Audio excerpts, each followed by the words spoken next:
Please join me in welcoming one of Canada's prominent journalists and historians of the day, and its leading investigative journalist in particular, Stevie Cameron.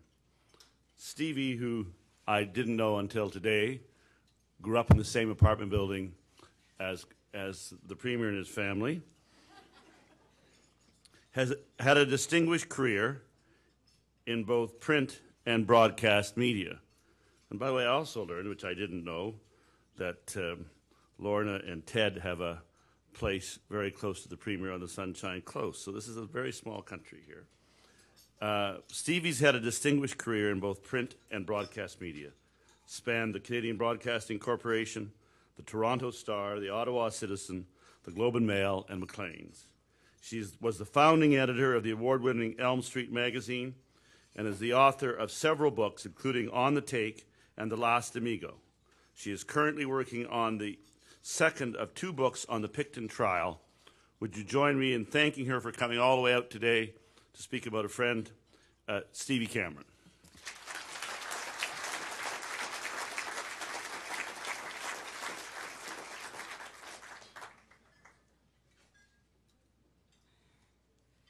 Oh, it is just so great to be here.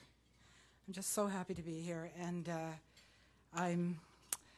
Keith, thank you for the nice introduction, and I feel always when I'm here I'm home, and it's a great treat for me to be able to introduce Jacques. But I'd like to just give you a very small story that I think is important to this event, and that is that in 1994, when I was working on the Take, Mordecai Richler offered to help me, and I went to Montreal because Mordecai knew everything.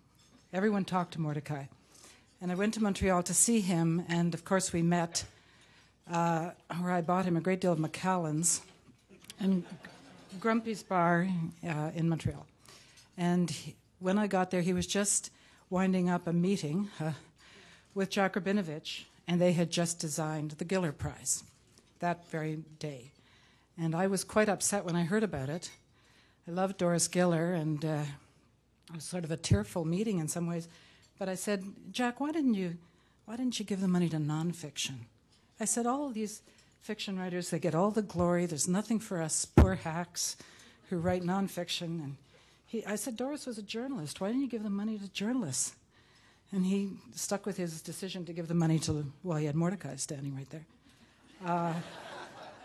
So it's a thrill to see such a delicious, wonderful, generous and terrific award for nonfiction that this government is doing, this organization is doing.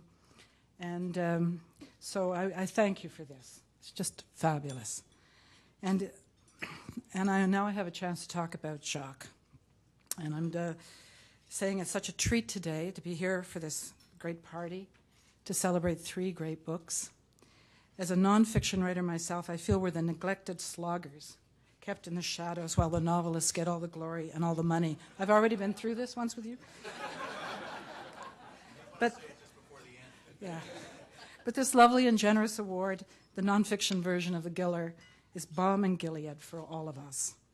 And it's just as great a pleasure for me to introduce Jacques Poitras, who's a finalist for his rollicking story, Beaverbrook, A Shattered Legacy. Jacques is a very dear and a very old friend, and I've known him and admired his work since 1994, when I met him in Moncton, where he was working for the provincial paper, the Telegraph Journal.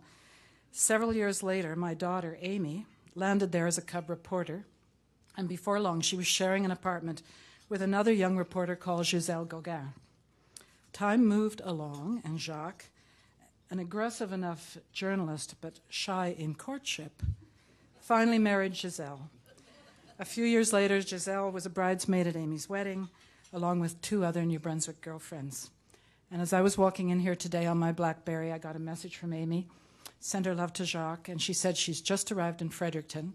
She makes an annual pilgrimage to New Brunswick to see her old friends, and she's hoping to pick up some baby clothes from you guys.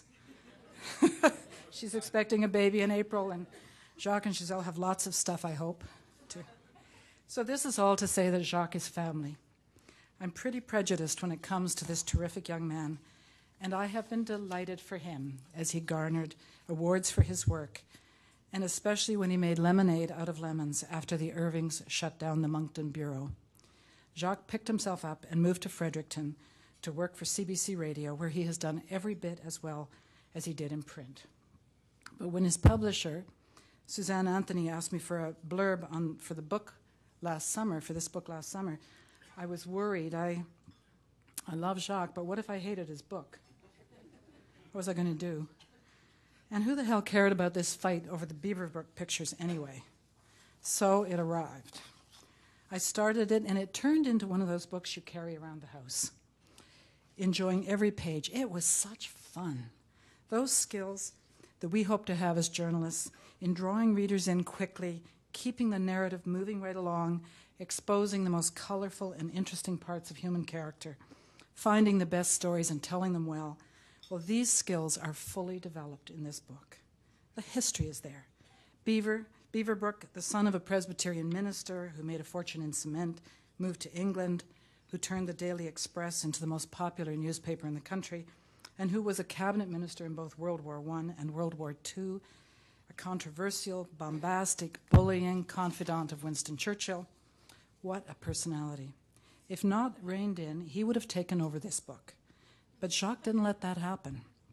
He described instead how Beaverbrook built a collection of great paintings to give to his home province and the determined efforts of his descendants to get them back. I was trying to think of the best way to describe this book to you today, and the books that come to mind right away are those classics of Anthony Trollope, who understood better than any novelist I've ever read how men and women are driven by political, social, and financial ambition. When I told Jacques how much I liked the writing in this book, he credited the material itself. He said such incredible characters, the connections to other well-known figures of the 20th century, and of course the battle over the art itself, something that shouldn't matter in terms of societal importance, but has managed to touch people in a profound way. But I think the main reason that I like this delicious book so much is that it is regional. All of us, one way or another, are regional. And this story of a bunch of cranky, intelligent, and determined New Brunswickers taking on the high and mighty in England is something that will strike a chord in so many Canadians, no matter where we live. Jacques.